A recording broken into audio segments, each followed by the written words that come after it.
We're off and running here on Philadelphia Eagles Now. My name is Chase Sr. As always, no matter where you are, how you're tuned in, thank you so much for making today's show a part of your day. Coming up, will the Eagles sign cornerback Darius Slay? He was just let go by the Pittsburgh Steelers. Philadelphia making a couple of roster moves. And I know that the Eagles have lost 2 games in a row, and the Eagles' defense in those 2 defeats has been bad. But these numbers for what Quinyon Mitchell is doing this year, pretty incredible. He's playing at an all-pro level. How good has he been? We'll get to that as well. Let's begin here, though. To all of the real ones, I saw your comments yesterday, and you were saying, thanks so much for the positive show and the positive reinforcement. So let's run it back. If you love the Philadelphia Eagles and you still believe in this football team, I want you to hit that thumbs up icon and like the video. I want at least 1,000 likes here on the show, and let's spread that positivity across the entire state, all of Philadelphia, to get this Eagles team back on track.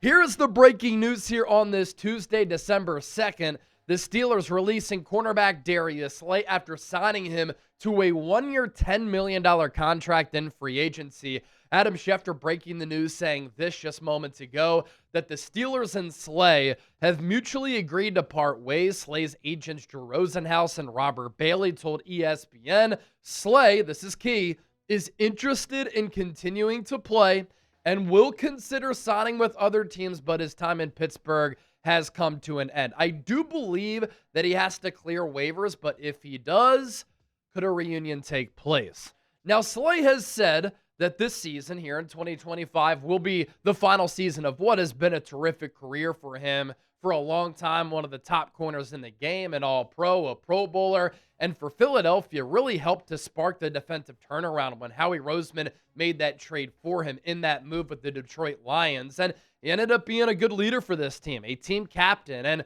it's important to remember that when you have a C on your chest, players vote you as a team captain. So Slay had the respect of that locker room for his entire tenure with the Eagles. He was a healthy scratch against the Buffalo Bills on Sunday. So you had a feeling that maybe this could be coming, and clearly his stock was falling with Mike Tomlin's team, which I think is a disaster. He hasn't won a playoff game since 2016.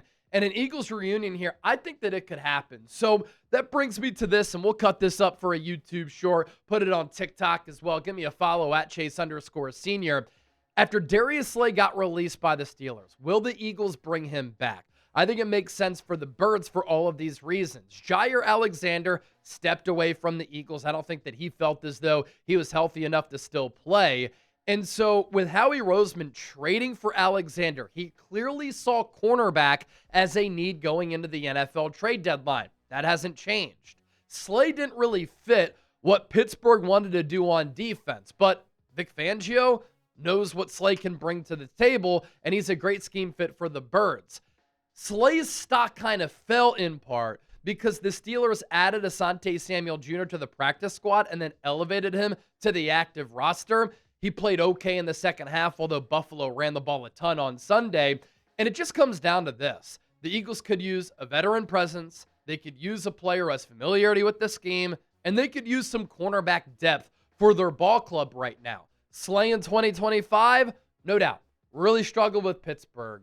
And he is more of that zone corner. The Steelers wanted him to run a lot of man. Obviously, Fangio does a little bit of both. He's also not the best tackler in the world, and so when he's one-on-one on the outside, he misses some tackles when he has to make those types of plays. According to Pro Football Focus, sometimes you take these numbers with a grain of salt. He had an overall grade of 58.3, 71st among 110 corners so far this year, a coverage grade of 58.6, 69th. It's not awful, but obviously it's not that good. He had given up 28 catches. I believe last year he gave up about 29 all year long. Missed tackles, 7, a problem for a Steelers team that likes to play physical but doesn't always live up to that brand. And interceptions, PBUs. No picks this year for Slay with the Steelers. Did have 3 pass breakups. The Eagles, in part, moved off of Slay because they had concerns about his knee, which has been in a bad spot over the last couple of years. Plus, he was a little bit expensive, right? $10 million for an older player with knee issues. And so they let him walk. But I thought last year, after an injury-plagued 2023 where he wasn't that good, Slay was a good player last year for this Eagles Super Bowl winning defense, the number one defense in the NFL. And you think about that secondary continuity this would give you if he plays a lot. Slay, Quinyon, Cooper DeJean. You're back to where you were last year. You made the move for Jalen Phillips. That improved your pass rush. Now, obviously, you have to figure out your woes against the run because the Eagles defense hasn't been able to stop the run against Dallas and Chicago in back-to-back weeks. Slay last year, 67.6 was the overall PFF grade, 48th.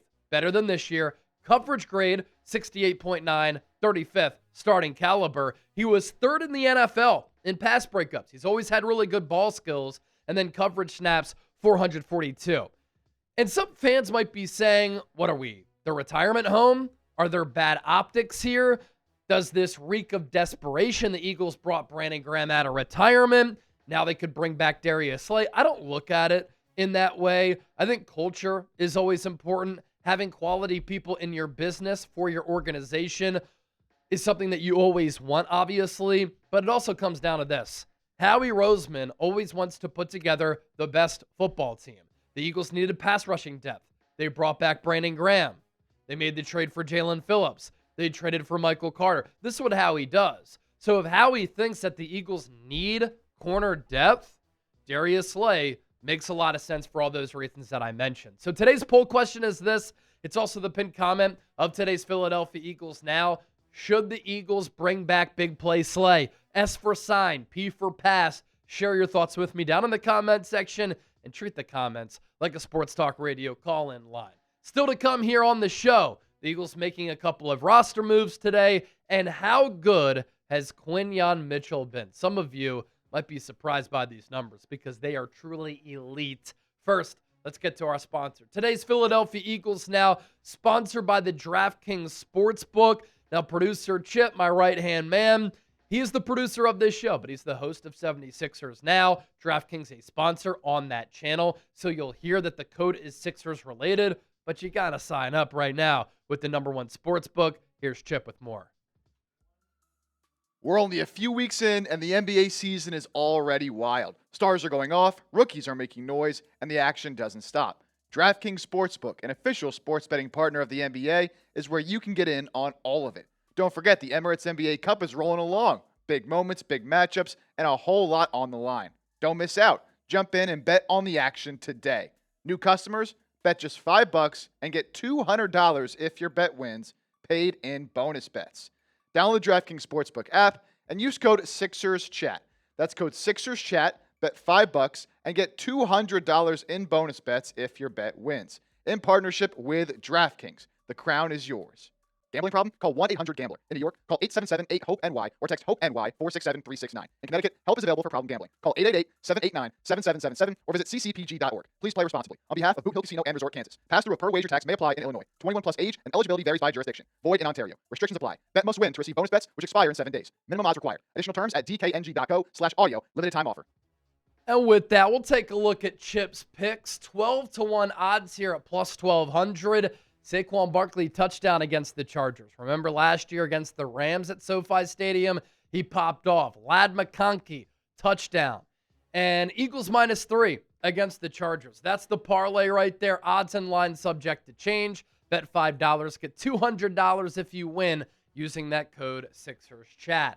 Some Eagles roster moves here today. The Eagles have opened up the practice window for safety Marcus Epps, and they have released defensive back Perry Nickerson from the practice squad. Epps became a really good player for the Eagles, was a starter on that 2022 defense, parlayed that into a big contract with the Las Vegas Raiders, was let go, didn't really work out there, went to the Patriots, and now is back with Philadelphia. And why this is notable for the Birds? Eagles are thin at the safety spot. Following the Andrew Makuba injury, he had to get that ankle surgery, most likely out for the year. So you saw Sidney Brown getting a bulk of the snaps at that safety spot. Wouldn't surprise me if Marcus Epps gets some snaps there because he's serviceable and he's trustworthy for Vic Fangio.